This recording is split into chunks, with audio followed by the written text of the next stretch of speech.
been instilled by some of the advances we've seen in vaccine and other arenas, and yet we're shaping the year thinking about our experience with COVID over the past year. So it's a great time to recap and think about lessons learned, what the future is.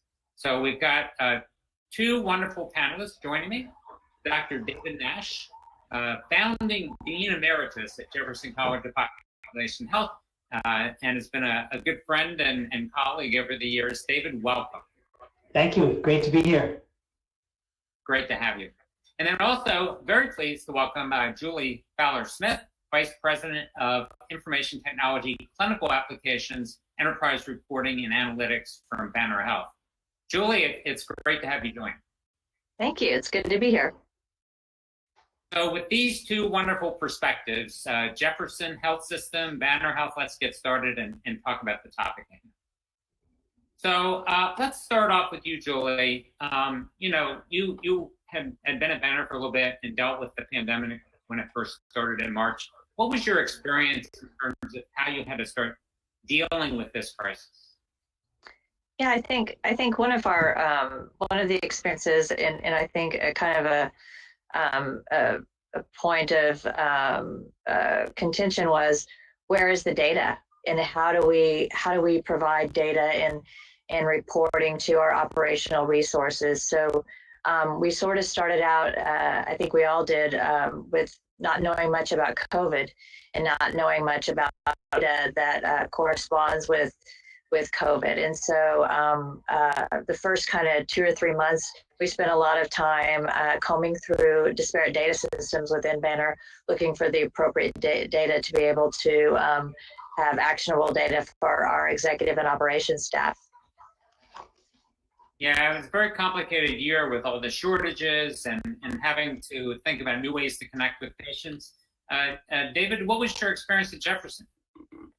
Well, I wish I could take personal credit for it, David Nace, but I'm on the other side of that mountain. So our leaders like Dr. Bruce Meyer, our chief medical officer, senior vice president, basically our top doctor, Dr. John Gleason, Dr. Judd Hollander. I mean, we have an amazing leadership team. So because we also had a unique relationship with a medical school in Rome back in the beginning of 2020, we had, for better or for worse, a very direct warning from a clinical perspective what was our way.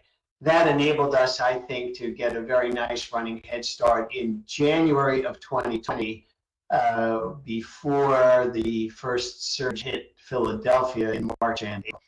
This time around, I think the folks at the bedside, including people like my own daughter, are much more accustomed to fight the question. I think the frenzied aspect is probably not there, and there's a vision of what we have to tackle. So psychologically, people are exhausted but more confident than we were in April and 2020. So this is, as you alluded to, there's light at the end of this tunnel. And Julie, as COVID began back in March, you were at Banner, how did you start thinking about how to, as a system, deal with patients in different ways? And a lot of folks have started to not just think about data, but also think about new tools and techniques in order to engage patients. Right. I think one of the realities was we just simply didn't have enough physicians and medical staff to make sure that we had foresight and insight into all that was going on in each of our hospitals. So we began to look at our partners, especially our telemedicine partners and our partner Innovacer here, to say, how can we provide a broad view into the activities here at Banner so that everybody can go one place every morning and throughout the day to see how Banner is doing as a whole. Obviously, it's operating in 6 states. We have almost 30 hospital locations and 400 clinics. So we needed a central location for the aggregation of data and visualization of data across the Banner platform. So we turned to Innovacer and 3 of our telehealth vendors to begin that journey. Now, that journey has evolved to the current situation with the change in. We've actually seen this talking about that as a health. Yes, the thing that Julie said, like a lot of big places, we have our dashboard updated multiple times per day at a meeting morning at 8 o'clock from our pharmacy leadership. They have sort of a running system out within our 14 hospitals. So although we're in Philadelphia, Pennsylvania, and New Jersey, certainly we're not as big as Banner, but I think have many of the same issues. So we already mentioned exhaustion. I think we're flexing the beds as appropriate. What is interesting, David, is even in one city, the number of cases seems to be inexplicably vary depending on hospital, and that has a lot to do with very, very local factors: zip code level, age, number of nursing homes, access to other types of care. All of that, I think, is in the slide that I have here. The staffing is still a gigantic challenge. A lot of places, as Julie noted, we are rolling out a vaccine tomorrow, Wednesday. There's a press conference at this moment with our mayor talking about what's going to happen, so that's exciting. Politics plays a role. If you look at your third bullet, Philadelphia County, home of the city of Philadelphia, is totally separate from the other 66 counties in our state. The governor controls that. The Department of Health controls the vaccine disposition in our county. So only in America, Winston Churchill, good Americans, don't have the right answer. So it's a patchwork quilt of different approaches. I know we're going to get to that later. But the headline here, overall utilization at its high point, that is troubling. I would point out to all of our wonderful attendees, this is exactly what the experts predicted, right? All the way from Dr. Rick Bright to, of course, Dr. Fauci. I mean, we're exactly on schedule 2.5, 3 weeks post-Thanksgiving. What you have to worry about, which we'll talk about later, is what will January look like 2 weeks after Christmas, as Julie alluded. Absolutely. History repeats itself. So back to the Spanish flu, like the 17, 18, summer thing, Christmas, that second Christmas. So, Julie is there today at Atlanta.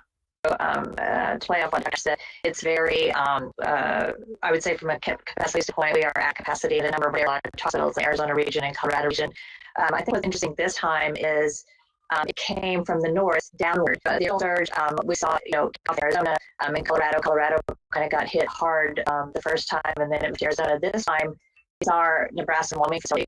From a perspective, get hit really hard way before, almost probably 6 weeks surge in Arizona and Colorado. So it was kind of opposite of what we saw last time. So very few cases of COVID in the north, more so in the south, and it was concentrated in north and moved down south. So you have to use all modeling to determine what the area will look like.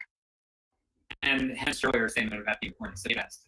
We talked about this, and people have a lot of word. Sometimes that hope is overseen. We talked about the sort of issues approach. What do you think the spring's going to look like? Yeah, so I just saw the Warp Speed fellow on CNN before I started talking live, and this has been his consistent to at least category 1A, that they will all be vaccinated by the end of January, and then February and March into the second category. So we need additional vaccines. Moderna is getting approval. J&J will be right behind. We need different technologies. I think we'll have that. And then we're going to need a lot of creative and powerful logistics. And from a population health perspective, we need a major educational effort.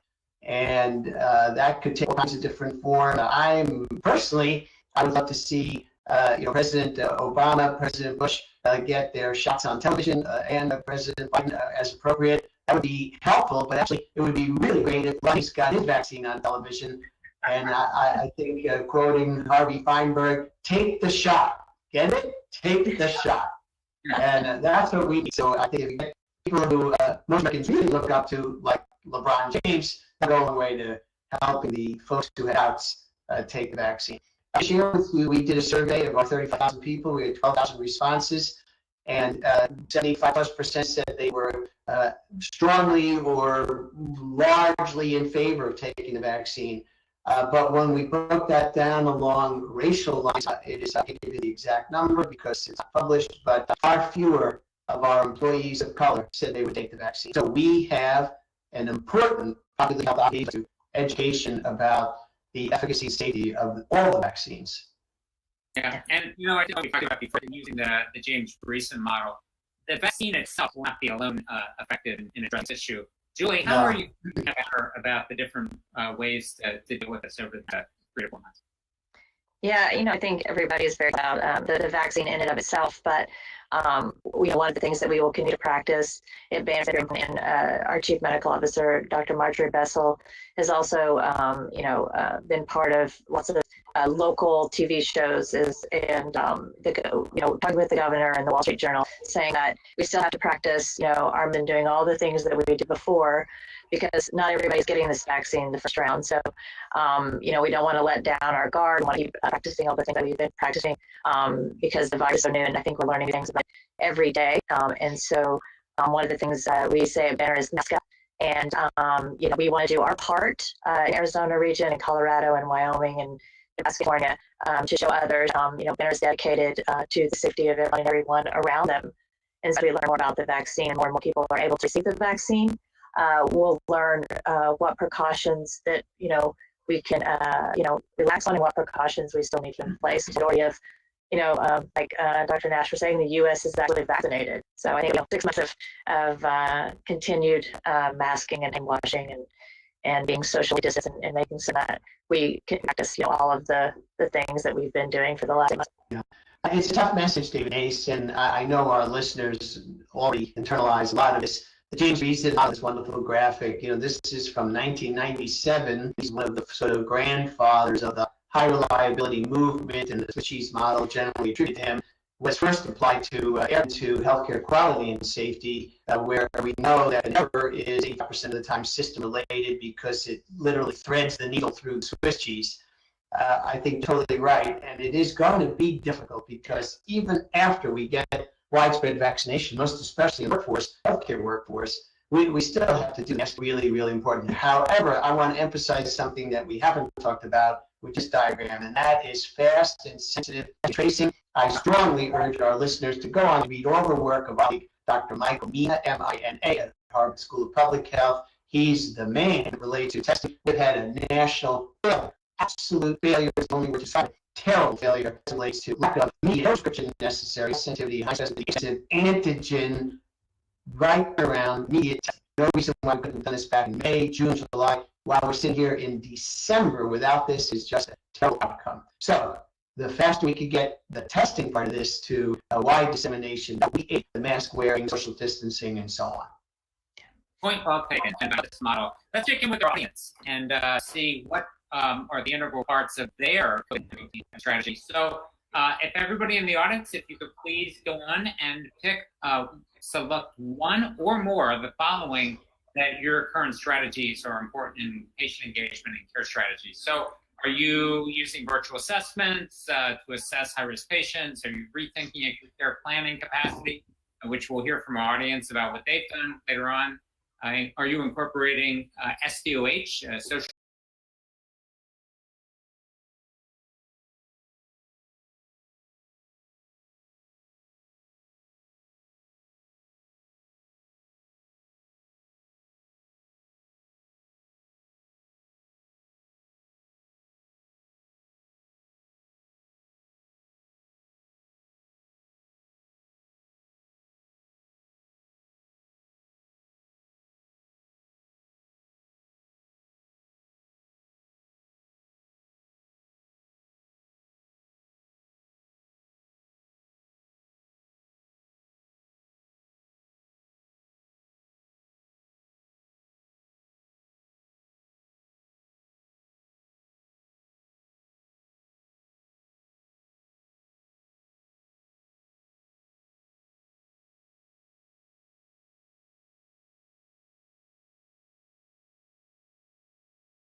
determinants of health assessments in your strategy or building a command center.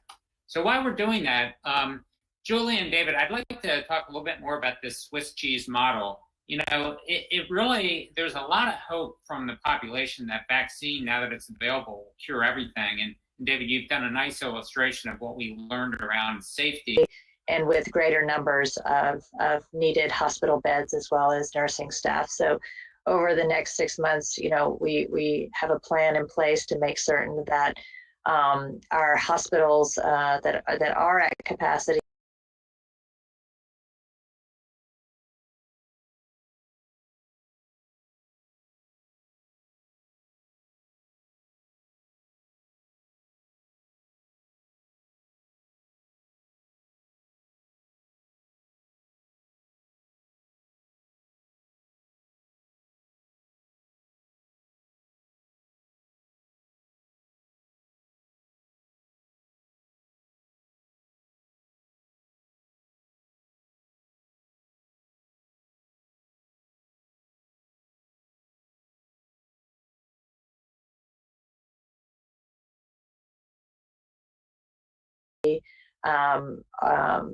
are sort of, I'd say, tiered, if you will, so that if a hospital is reaching capacity, we now have a tiering strategy, as well as a strategy for a hospital where we percentages of COVID patients, at what point, you know, do we max out on percentages of COVID patients and transfer to hospitals that aren't as full, so that our patients get appropriate care.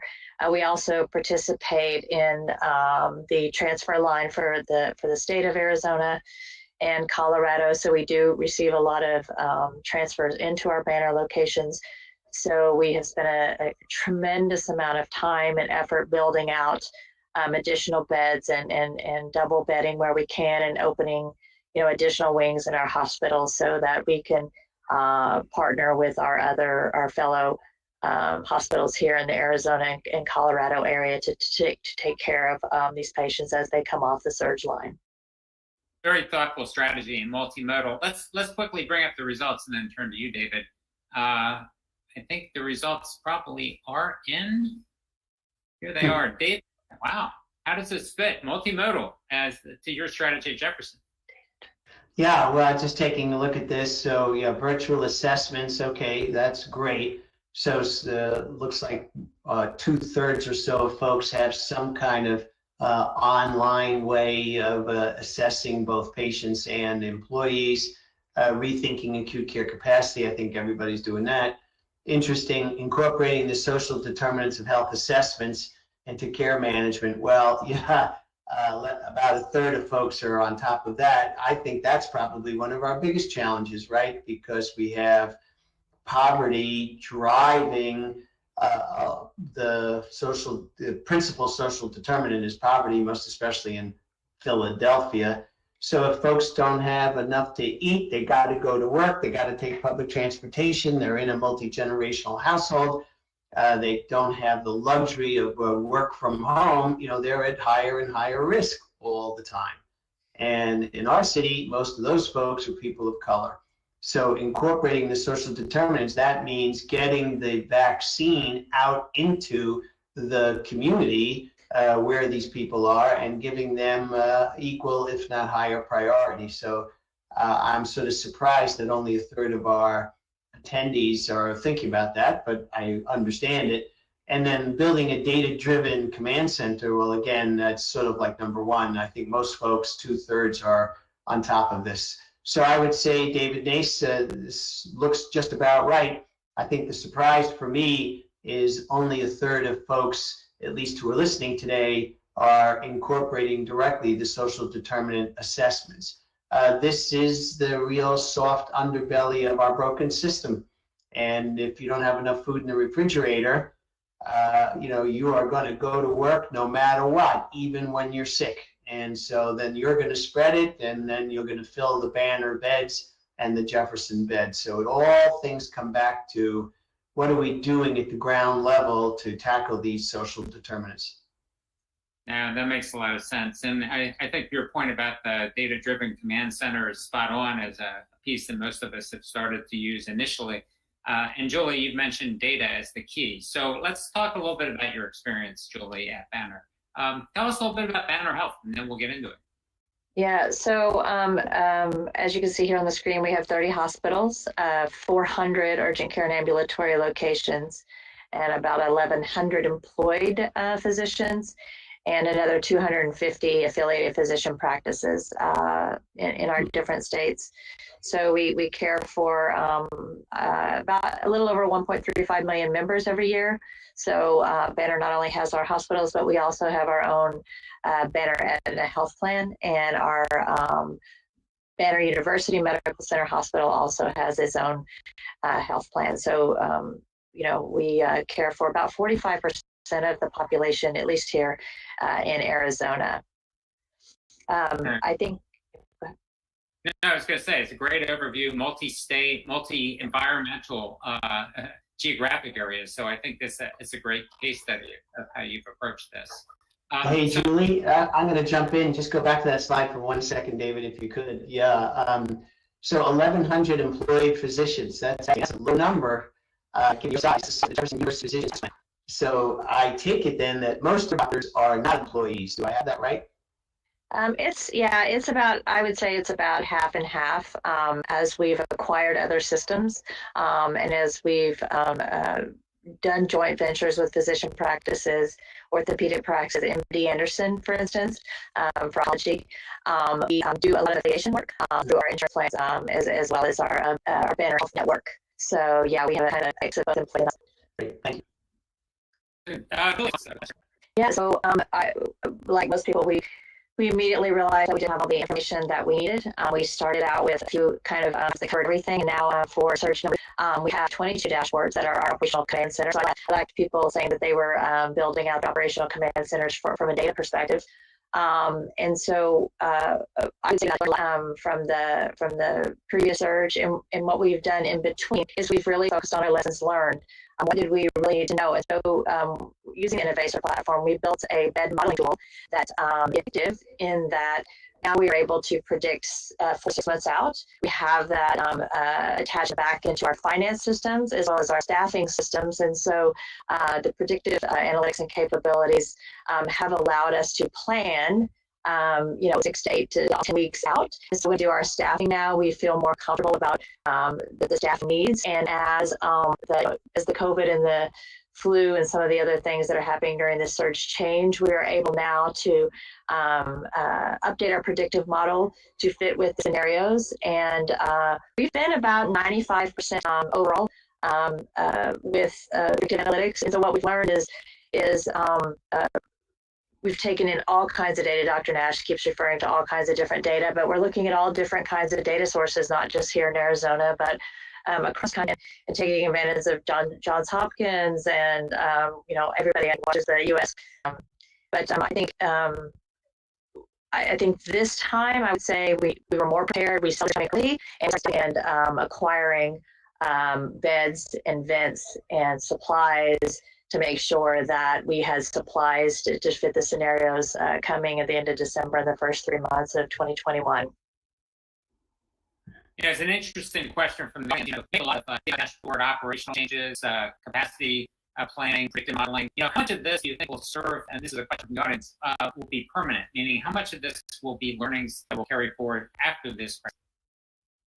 I think what we're saying is all of this gave us a very clear insight to the fact that we did not have an aggregation point for all our data. We had lots of very disparate areas and lines of business within Banner, but we didn't have one kind of operational view into what was going on system-wide. So I can tell you that this is how important it is to make sure that, first of all, we know where all the data sources are, that the data sources are connected, and that anything that's manual today, figure out a way to get a vendor or the process in there that you can automate the data, or operating, until you hit a pandemic, you operate kind of like you do every day. You don't make huge changes. And so I can tell you we've made a 180 in the last 8 months on data collection and planning to put things up in the cloud so that we can share data not only with Banner, but our other hospital facilities that we operate in.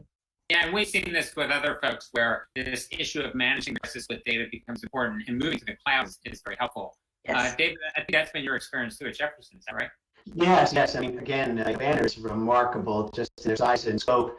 I think everybody could take a lesson, from the pages about Banner. It's a really pretty remarkable dashboard. I think most big places have something almost, like this. So it's pretty amazing. And obviously covering a much wider geographic area, it's really, really important. So again, we've covered some of this. I think the testing really great. We had to make that a priority and stop doing voluntary testing in the community. Again, going back to my previous point, crazy that we're at this level having to allocate precious testing resources when everybody should be tested all the time. Only in America does the National Basketball Association and college sports gets priority over citizens in major cities and citizens of color. I mean, this makes no sense to me at all. And Julie, the size and scope and diversity of your relations, I think this rapid digitization really helped. And clearly, with this pandemic surge, you've had to do a lot of forecasting. Walk through sort of what we're looking at here. Yeah, so we in Arizona, this dashboard is depictive of Arizona region to see bed capacity, and also it shows with the governor's mandates. If you see the horizontal lines here on the screen, you can see that each of the colors of the lines represents the governor's mandate and our ability to operate within the guidelines set out by our governor. So and you just mentioned elective surgeries. So for us, elective surgeries, anytime the daily percent of occupied beds goes about 80% across all of our hospitals, and as you see, this is our Arizona region, all hospitals. It is the government mandate that we must cease elective surgeries. So we have a very, very close eye on that. And then we've also been able to incorporate this type of dashboard and horizontal capacity lining for our different states. The other thing we did is we added flu capacity to this. So as you can see, the colors represent the different areas of forecasting that we're taking into account. Have like 3.5 years of data onto the Innovacer platform. So now we are able to do forecasted best and worst for each of the different drop downs there. So like COVID, flu, by region, by facility. So this dashboard is used through analysis and helps us monitor and manage not only capacity staying within regulations and the limits of each of the different states for capacity levels and treatment of patients. Yeah, I know your dashboards have been very helpful. You've set up a number of them. While you watch this, there's a question from the audience about how is supply chain and clinical operation predictive analytics? How do you pool supply and clinical together? So maybe you can speak to that in regard to what we're looking at. Yeah, absolutely. I don't know if we have a depiction of that. We do have, if you look at the bottom here, we have medication consumption and medication consumption.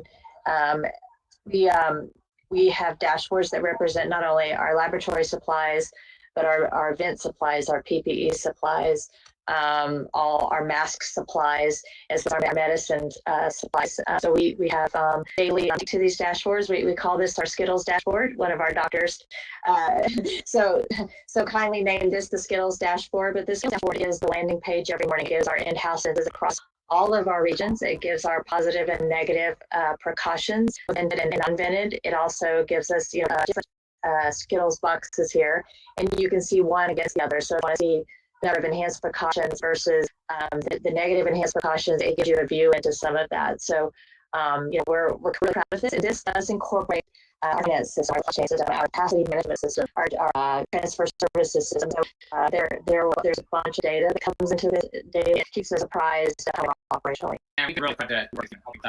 This is an example of. Yes, it's interesting. You said it along the days or in the March and April timeframe early in this. What we realized on this dashboard is it created the two our PUI, so our investigation, and then coming to the phase actually trying to realize how intense it is to across the main pressure. And as we watch the time, we know that the person's investigation rate is going to go up. The number of people in our hospital are going to increase initially based on crossing peak lines. Right. Well, even the data, it's also And then we really have to have a phenomenal and because we do have sign as well. We do have broader things about Titans on our website start to get and we have all the capabilities and ability to do a paragraphs and some more just around our project to accommodate depending on how could we feel and if you want to interact with anybody and able to accommodate those patients based on need and urgency of care. That's right. And one of the questions in the audience was the users also consistent. Sounds like most people.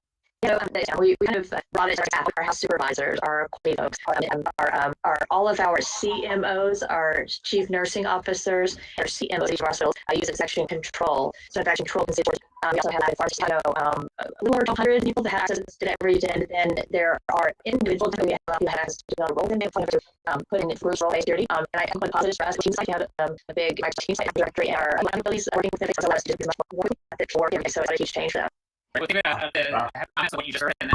So I'm listening to Julie. I'm getting greener with envy. She's talking about city incredible. I think the technology that Julie described, which is and what the interface are played to create, I think is really good. All this data created unbelievable, and that creates you can see what issues are. Whoa! So then we take a look at and that would be what the ending silver like just customer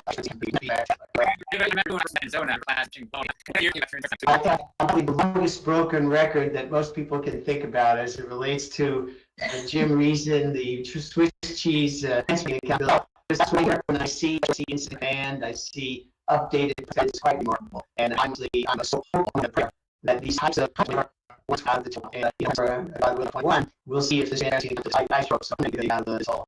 So just again, I have to credit to the real clinical leaders, Bruce Meyer, Tom Gleason, the entire team, chief officers, practice plan, or these are doctors, nurses, and pharmacists. It's just incredible, and it's the young person's game. I said, well, the Jimmy Graham, one of the largest, and so we can't forget doctors. So this is just out that you're listening to our meeting.